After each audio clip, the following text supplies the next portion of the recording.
Les sanctions économiques imposées par la CEDEAO au Niger à la suite du coup d'État suscitent des interrogations quant à leur réel impact sur la population nigérienne.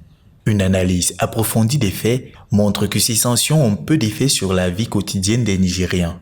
L'un des aspects abordés est l'impact des sanctions sur les banques. Selon le rapport 2022 de la BCEAO sur l'inclusion financière dans l'Union économique et monétaire ouest-africaine UEMOA, les taux de bancarisation stricts et élargis étaient respectivement de 8,4% et 13% en 2021 au Niger. Cela signifie que les sanctions imposées aux banques ont un impact limité sur la population nigérienne qui n'a pas largement accès aux services bancaires. En d'autres termes, l'impact de la limitation des transactions bancaires dans un pays où moins d'un quart de la population a accès aux services financiers est très limité. La suspension de l'approvisionnement en électricité par le Nigeria a été présentée par plusieurs analystes comme une catastrophe pour le Niger qui dépend à 71% de l'électricité fournie par son voisin.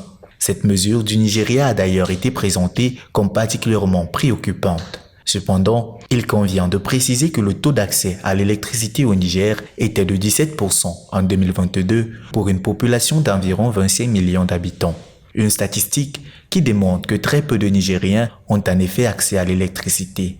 De plus, les frontières des pays voisins restent ouvertes, favorisant ainsi les échanges avec ces pays. Cette ouverture des frontières voisines pourrait en outre aider à atténuer les effets des sanctions économiques en favorisant l'accès aux produits de première nécessité. L'arrivée de convois de camions d'approvisionnement en provenance du Burkina Faso en est un exemple frappant.